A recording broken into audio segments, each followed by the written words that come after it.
right, week 5 of the high school football season is upon us. Sports writer Justin Apley, sports editor Paul Shankle here, going to break down the Burke County games for you this week.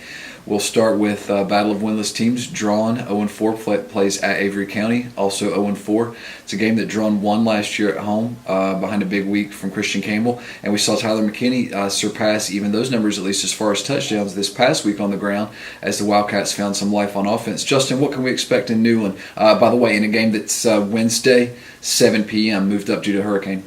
Yeah, as you mentioned, the Wildcats finally got some offense going. Scored 5 touchdowns and a loss to Cherryville on Friday night. Tyler McKinney sets a school record in that regard. And, you know, they've looked pretty good in the passing game so far. Hit 7 different receivers. Braxton Cox did on Friday night. So if they can keep scoring some points, that bodes really well for them as they head up the mountain. The concern right now would probably be on the defensive side of the ball. I've had some injuries over there. You know, Daniel Melton, linebacker, didn't play Friday night. If they can buckle down and stop the Vikings and keep scoring points, obviously it's a situation where they could go on the road and come away with a win as they did against Avery County last year. And another rain-affected county matchup, Patton moving up to Thursday at 6:30. Tough one for them as they'll face at home for the first time this year, borderline top 10 2A team in East Rutherford. What can the Panthers, who are obviously coming off a difficult loss in a rivalry game to Freedom last Friday night, do to stay in that game with the Cavaliers? It's certainly going to be tough for Patton this week. That's an East Rutherford team, as Justin mentioned, borderline top 10, inside the top 10 in at least a couple polls this week for the state. And you know it's a really good Cavaliers team when you hear people talking about the fact that, hey, maybe they can win this league this year, a 2A league that Shelby and South Point are also a part of. Patton won the game last year in Forest City, kind of had to gut one out late, did it on defense after a couple early scores to start the second half. But certainly that was going to be tough for the Panthers this evening against an undefeated East Rutherford team, and an East Rutherford team that brought a lot back from last year.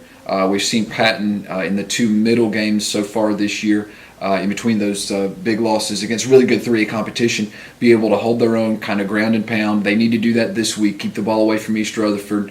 Sloppy field might even be able to help in that regard. Can you pick up first downs and keep your defense off the field? And then can you limit East Rutherford's big plays? So a lot of things need to go right for Patton this week, you would think, to start conference play with a record above 500. Justin, another undefeated team that one of our county teams is going to be facing this week, East Burke plays at West Lincoln. Again, that's Thursday. All these games move up Thursday at 7 p.m. there at West Lincoln. And it's, again, that East Burke won last year. But, boy, it's a West Lincoln team that's off to one of its best start in years, 3-0 for the Rebels.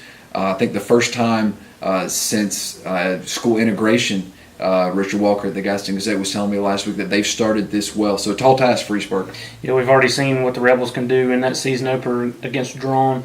And, you know, obviously they've scored quite a few points so far this year and played good defense. Had a lot of pieces come back, as you mentioned, from the team a year ago that East Burke was able to beat.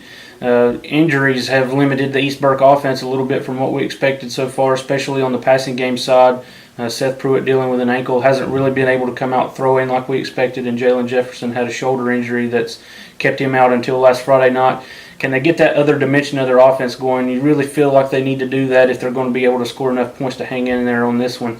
But East Burke really needs to get the ship righted, and, you know, the players have told us they feel like once those injuries are resolved that they feel like they'll be able to do that and head into conference play in good shape.